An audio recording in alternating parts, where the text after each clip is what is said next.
Parents and their children sent scrambling last evening after shots were fired outside of a trunk or treat event here in Kirkwood. Then parents tackled the gunman. Calling for peace amid terror and grief.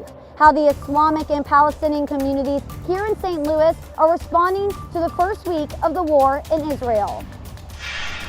A terrifying encounter before Mass.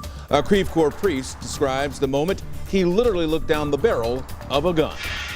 Grab a coat before you head out the door. Temperatures are chilly this morning with highs that only end in the low 60s. We'll talk about some rain that's headed our way for midweek. Metrolink will look different over the next few months. I'll explain the changes coming to trains and how they could affect you. This is Today in St. Louis, focused on you. We begin with a live look at downtown St. Louis from downtown west. Crisp, brisk fall day to come for all of us folks. And I guess when it's springtime, you say spring has sprung. What do you say when fall is here? Fall has fallen onto us. How about that? Sure. Good morning. Like It's supposed to say it's fall, y'all. That's according to producer Callie, it's fall, y'all. Good morning. It is also Monday, October the 16th. I'm Rennie Knott. And I'm Michelle Lee. We just want to say thanks for joining us on this Monday, including those of you who might be watching us on 5+. Yeah, it is fall, y'all. Yeah, I'm feeling it. Yeah. Oh, y'all. And it feels like fall for a change because, you know, we had 80s last week, 90s the week before that, and we didn't get out of the 50s in some spots this weekend. Wow. So, yeah, it's here and it's here to stay, perhaps. Let's get over to the Weather Center and I'll show you what we're working with this morning.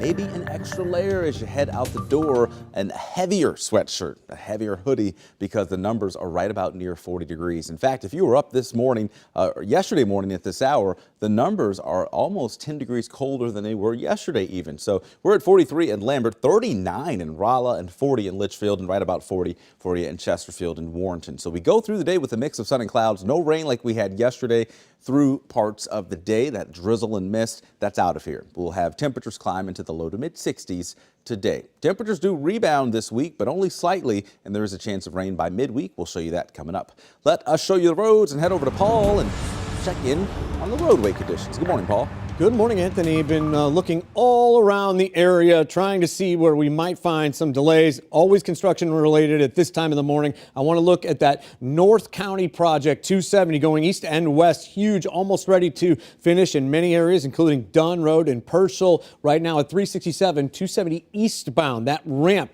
will be closed. You know, you've been dealing with that for the last few months. And then you can tell over here we do have lights on flash in Cottleville, and looks like now report of a stall. We're going to keep an eye on it. Another take of traffic in just a few minutes.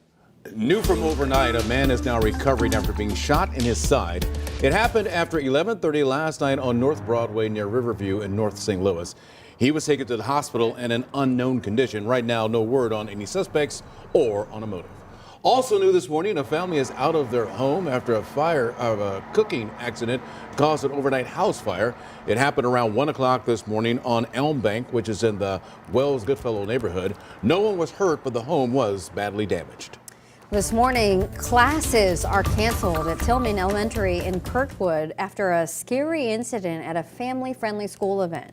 Gunfire erupted at a trunk or treat for students at Tillman Elementary. Our Alex Fees is live for us this morning in Kirkwood to tell us what happened. Alex?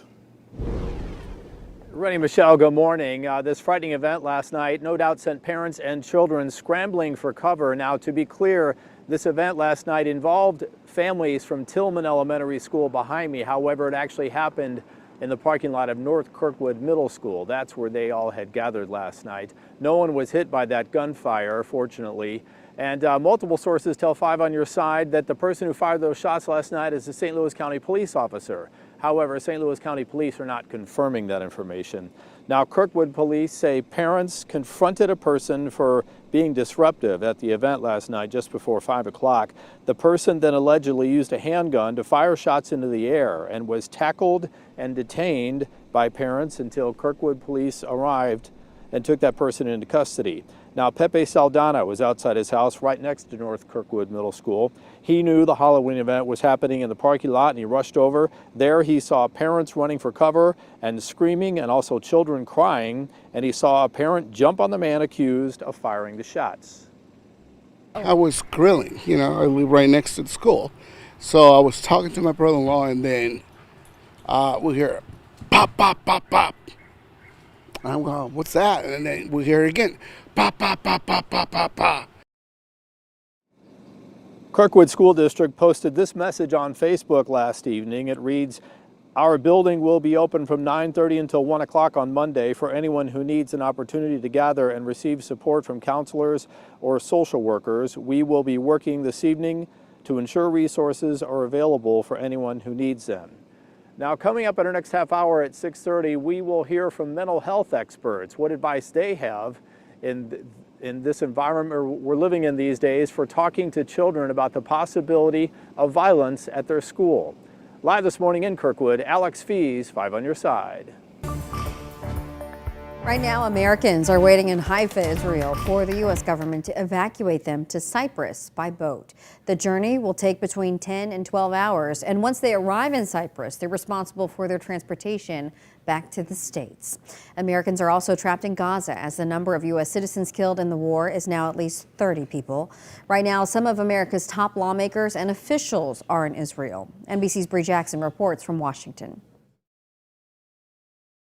Week 2 of the Israel-Hamas war, and Israeli fighters are preparing an attack by land, air, and sea. In an interview on CBS's 60 Minutes Sunday, President Biden continued to pledge his unwavering support for Israel while condemning Hamas. The most important thing is ending this brutality and to hold those who committed it accountable.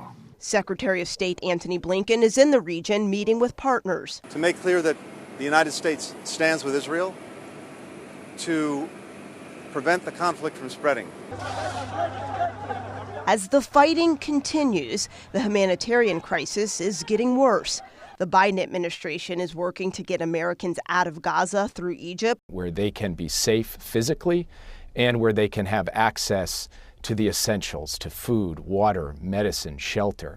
The U.S. is also ramping up efforts to free hostages. Hamas wants to see if they can't get something, and I'm sure there'll be some kind of exchange that they'll be looking for. A bipartisan group of lawmakers visiting Israel was forced to find shelter. After experiencing the dangers firsthand, they vowed to help. We are working very hard to put together a comprehensive package to deal with so many needs that Israel has. A sense of urgency to send assistance to Israel and to address the growing humanitarian crisis in Gaza. In Washington, Bree Jackson, NBC News. Right now, back here in the St. Louis area, both Israelis and Palestinians are calling for peace. Our Mercedes McKay joins us now live with how both sides are feeling and the support they say they need. Good morning, Mercedes. Good morning, Rennie. This is gut-wrenching for both Israelis and Palestinians. Many of them still have family and friends living in the Middle East right now, and they say daily their heart is breaking, knowing what their loved ones are going through. That's why both Israeli and Palestinians gathered together Sunday, rallying for peace. Hundreds gathered at Keener Plaza to protest for Palestinians. Several groups were present, and they were calling for a ceasefire and safe passage of civilians out of the region. Earlier on Sunday, support for Israel posters filled the outside of the St. Louis Jewish Federation as many gathered for a rally supporting Israel.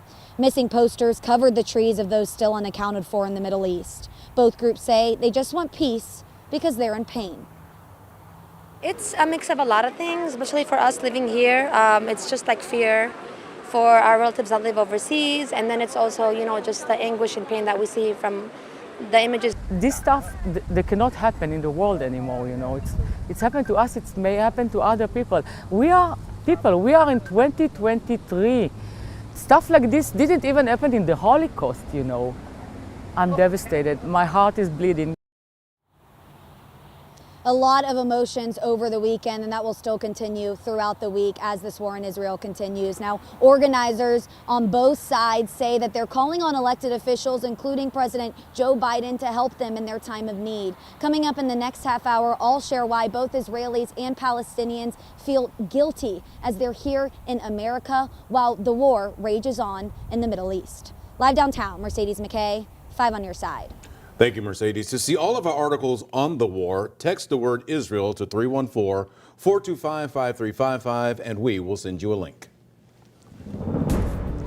All right, well, we are waking up dry this morning, but we do have cool air in place. And as we go through the next few days, our weather doesn't really change much. It stays chilly. But on Wednesday night into Thursday, we will have another cold front come in. But the thing about this front, it does not have a lot of moisture to work with. You can see just little speckles of green here. So Wednesday night, Thursday, that's the time frame for our next chance of rain. But until then, our temperatures climb just a little bit. In fact, by Wednesday, we'll be back into the mid-70s. It is, of course, a new week, and it has a lot of parents probably thinking about Halloween. Well, it's now in view. We will check that Halloween forecast, what you can expect, whether it's warm or cool. That's coming up.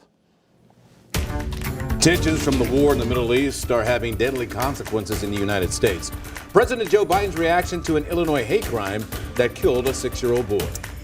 There's little Congress can do without a Speaker of the House when representatives will vote on Jim Jordan.